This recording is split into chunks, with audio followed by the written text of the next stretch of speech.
रूप से कमजोर है या आगे की पढ़ाई करने में असक्षम है, खासतौर से लड़कियां जो सोचती हैं कि पिताजी या माँ पढ़ाएंगी या नहीं पढ़ाएंगी या आगे पढ़ने का कोई ऑप्शन या कोई तरीका मिल जाए, उनके लिए एक बहुत ही सुंदर योजना है। बिहार श्रम संसाधन विभाग से मैं हूँ, मैं जिला का श्रम अधीक्षक हूँ। श्रम अधीक्षक मतलब टूटे शब्दों में आपको बताऊँ तो जो बच्चे काम करते हैं उनको मैं उठा के आपकी तरफ पढ़ाने के लिए लाता हूँ। और जितने भी मृत्यु होती है जो निर्माण श्रमिक होते हैं, निर्माण श्रमिक यानी जो कंस्ट्रक्शन वर्कर, जब आप देखते होंगे कि कोई मकान बना रहा है, कोई रोड बना रहा है, कोई कारपेंटर है, कोई इलेक्ट्रीशियन है, कोई वेल्डर है, तो वो सारे जो निर्माण श्रमिक होते हैं उनके लिए बिहार श्रम संसाधन विभाग के द्वारा 16 तरह की योजनाएं चलती हैं। योजनाओं को एकदम आराम से समझने का है कि बच्चों के जन्म लेने से उनकी मृत्यु तक सब कुछ कवरेज होता है। बच्चा जन्म होगा तो उसको मातृत्व और पितृत्व लाभ मिलता है, उसके माता पिता को उसके पढ़ाई के लिए पैसा मिलता है। जैसे आप 10th पास करते हैं फर्स्ट डिवीजन से, अगर आप 90% अवार्ड लाते हैं तो 25,000 तक की राशि मिलती है। और ये जो आपको स्कॉलरशिप मिलती है उसके अलावा है, इस पैसे में कोई रोक नहीं है, आपको कोई भी राशि किसी भी विभाग से मिले, ये केवल एक्सक्लूसिवली श्रम संसाधन विभाग से मिलता है। तो ये हो गया। अगर आप और आगे की पढ़ाई करना चाहते हैं, आईआईटी या एम्स या कोई भी हायर एजुकेशन करना चाहते हैं, तो उसका पूरा पैसा सरकार देती है, पूरा। तो इस बात को एकदम स्पष्ट रखें कि ये जो योजनाएं हैं, आप अपने माता पिता जो भी, देखिए काम कोई छोटा या बड़ा नहीं होता है। कोई अगर ये सोचता है कि मेरे पिताजी श्रमिक हैं या किसान वर्ग से हैं, तो उनको एक चीज समझना पड़ेगा कि हम सब की परवरिश कहीं ना कहीं हमारा अंश वहीं से है, क्योंकि हम ऐसे राज्य में और ऐसे देश में जन्म लिए हैं जो कृषि प्रधान है, जो श्रमिक प्रधान है।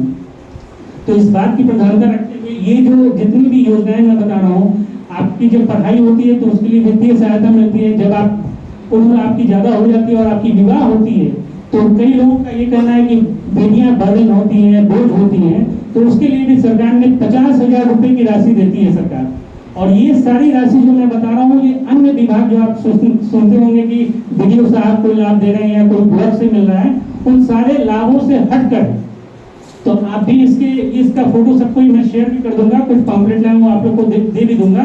तो इसके अंतर्गत आप अपने माता पिता या भाई या कोई भी हो जिससे आप संपर्क में, जो निर्माण श्रमिक है यानी जो कंस्ट्रक्शन वर्कर, जो यानी राजमिस्त्री का काम करते हो, हेल्पर हो, वेल्डर हो या बढ़ई का काम करते हो या कोई भी निर्माण का काम करते हो, किसी राजमिस्त्री की मदद भी क्यों न करते हो, तो उन सबों को आज अनुरोध करेंगे कि जिला श्रम कार्यालय में जाकर यथाशीघ्र अपना निबंधन करा लें। निबंधन रजिस्ट्रेशन जो होता है मात्र 50 रुपए में 5 साल के लिए होता है, मात्र 50 रुपए में।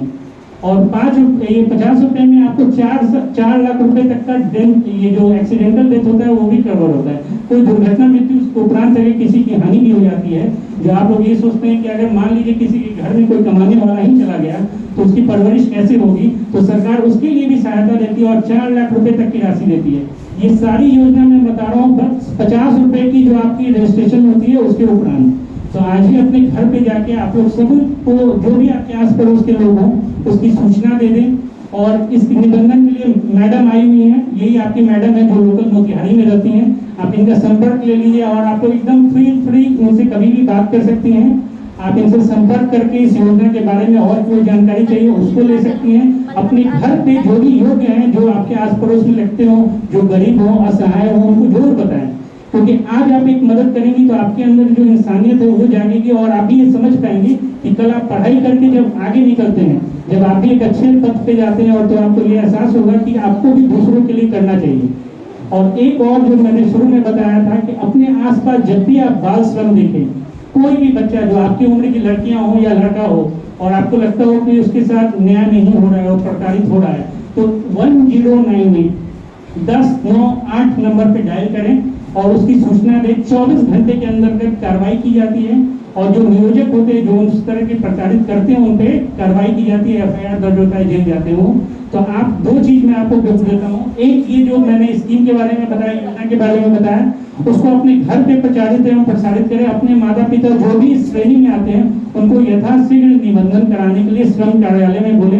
मैडम का नंबर आप ले लेंगे, मैडम का नंबर पब्लिक डोमेन में भी, आप उससे संपर्क कर सकते हैं, उनसे भी लाभ ले सकती हैं। और दूसरा, कोई भी अपने समय आपके सामने अगर कोई अन्याय होता हो, कोई प्रताड़ित होता हो, कोई छोटा बच्चा या बच्ची हो जिसको आपको लगता है उसकी मदद की आवश्यकता है, तो 1098 यानी 10 के बाद उल्टी 9 और फिर 8 इस पे डायल करें और यथाशीघ्र उस पर कार्रवाई होगी। आपका ना नाम किसी को पता चलेगा, ना आपका पता किसी को पता चलेगा। तो इसके लिए डरना नहीं है कि आपका नाम कोई जान जाएगा फिर आपको परेशान करेगा, ऐसी कोई बात नहीं है। और इस नंबर पे डायल करें। तो मेरी यही उम्मीद होगी कि आप लोग जिस तरह से पढ़ाई कर रहे हैं, पढ़ाई में मेरा एक ही 2 ही वर्ड रहता है जो आप लोग को हमेशा लाइफ में काम आएगा।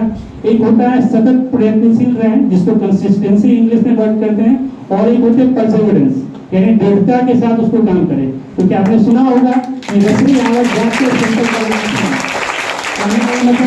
पतली सी सॉफ्ट रस्सी भी पत्थर पे आके निशान बना सकती है। तो आप सबके अंदर पोटेंशियल है, उसको निखारें।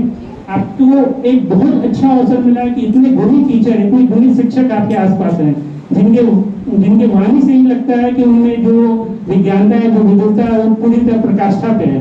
तो आप इसका लाभ उठाएं। सरकारी और गैर सरकारी स्कूल के चक्कर में ना पड़े। जो सरकारी शिक्षक होते हैं वो कोई एग्जाम देके कोई प्रतियोगिता पास करके आते हैं, तो उनका जो शिक्षण का लेवल होगा वो किसी ना किसी रूप में प्राइवेट से ज्यादा होगा। तो आप बिल्कुल अस्वस्थ होकर अपनी पढ़ाई पे ध्यान दें। और 2 वर्ड जो मैंने बताया, परसिवरेंस और कंसिस्टेंसी, इसको हमेशा अपने लाइफ में करें। धन्यवाद। धन्यवाद सर। और अच्छी फैसिलिटीज और अच्छे टीचर दोनों हैं। आप लोगों के पास जितनी अपॉर्चुनिटी हो सकती है वो सारी अपॉर्चुनिटी ये स्कूल दे रहा है। और स्किल्स आपके मैं 12 जून को देख ही चुकी हूँ। आप लोगों ने बहुत अच्छा कंपटीशन में पार्ट लिया था और काफ़ी अच्छी रैंक हासिल की थी। और मैं इस स्कूल का आभार प्रकट करती हूँ कि उन्होंने मुझे इस अच्छे अवसर पे आमंत्रित किया और आप लोगों के बीच में कुछ कहने के लिए बुलाया।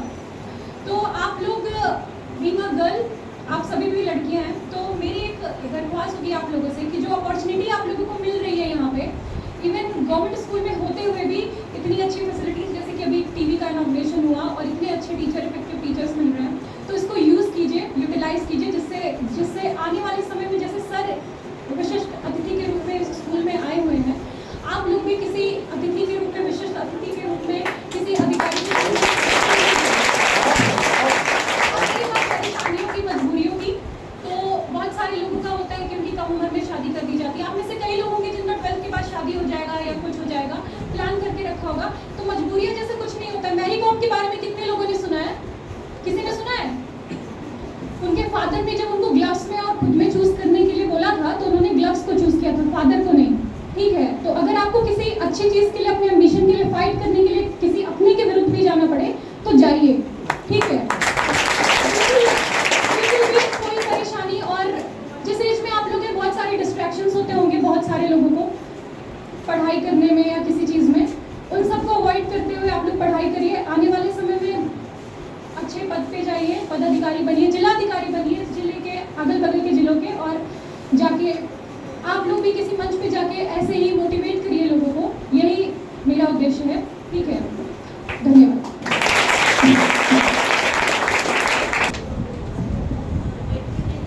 शुक्रिया।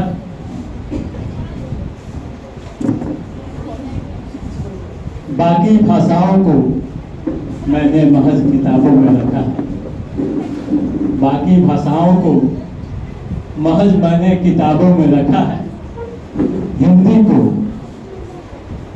सब जगह अपनी भावनाओं में रखा है। क्या बात है? हमने अपनी भावनाओं में रखा है। पहले मैं आप तमाम लोगों को हिंदी दिवस की बधाई देता हूँ, शुभकामनाएं देता हूँ।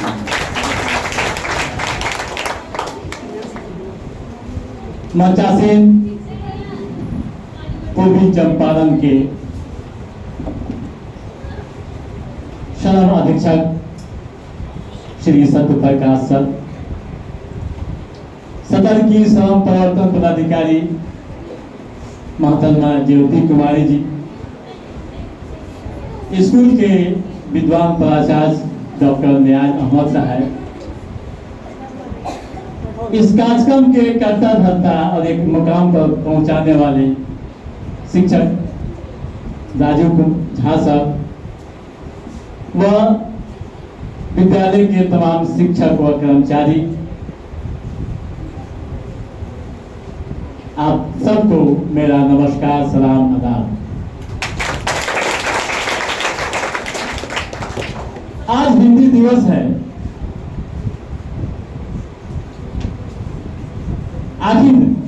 हम हिंदी दिवस मनाते क्यों? इसके पीछे क्या कारण है? हिंदी की महत्ता क्या है हमारे जीवन में? इन्हीं मुद्दों पर मैं 2 शब्द आपके बीच रखूंगा। साथियों, जब देश हमारा आजाद हुआ, उसके ठीक 2 वर्ष बाद 14 सितंबर 1949 को 14 सितंबर 1949 को आप सब जानते हैं कि देश हमारा 1947 में आजाद हुआ और आजादी के 2 साल बाद यानी आज ही के दिन 14 सितंबर 1949 को संविधान सभा, उस समय की जो संविधान सभा थी, उसमें एक बहस हुई और एक मत लिया गया सर्वसम्मति से कि आज हम पूरे देश में यानी राजभाषा के रूप में हिंदी को हम मनाएंगे। इसके बाद जब संविधान सभा में यह पारित हो गया तो उसके बाद उस समय के राष्ट्रीय प्रसार समिति जो बनी, उसके अनुरोध पर 1949 में इस काम को और आगे बढ़ाया गया और 14 सितंबर था, तो आज ही के दिन का दिन था जिसे हम आज मना रहे हैं। एक और बात मैं बता दूं कि हिंदी पूरे विश्व में, जैसे भारत में तो बोली जाती है सर, लेकिन पूरे विश्व में इंग्लिश के बाद एक और भाषा है, मैं नाम भूल रहा हूं, उसके बाद हिंदी बोली जाती है जी। नहीं, चीनी नहीं है, और भाषा है जी जी जी, तो भारत में बोली जाती है, तीसरी बड़ी भाषा है। और ये भी मैं आपको बता दूं कि 170 विश्वविद्यालयों में, दुनिया के 170 विश्वविद्यालय में हिंदी भाषा के रूप में पढ़ाई जाती है। तो आप समझ सकते हैं, जान सकते हैं कि हिंदी की क्या महत्ता है। एक आम बोलचाल से लेकर, पढ़ाई से लेकर, पत्रकारिता, यूट्यूब, व्यवसाय, जिंदगी के हर लम्हे में हिंदी की अहमियत है। इसीलिए हम यहाँ कहते हैं कि हिंदी हमारी आत्मा है, यानी भारत की आत्मा है। तो मैं ज्यादा वक्त नहीं लेते हुए आखिरी गुजारिश यही होगी कि आप लोग पढ़ाई पर ध्यान दें, जो लक्ष्य मिला है, जो जिंदगी का मिशन है, उसे पूरा करें और अपने इरादे, अपने जज्बात, अपने मंजिलों को इस कदर बनाएं कि वो खुद आकर आपकी कदम चूमे। थैंक यू, धन्यवाद। धन्यवाद सर।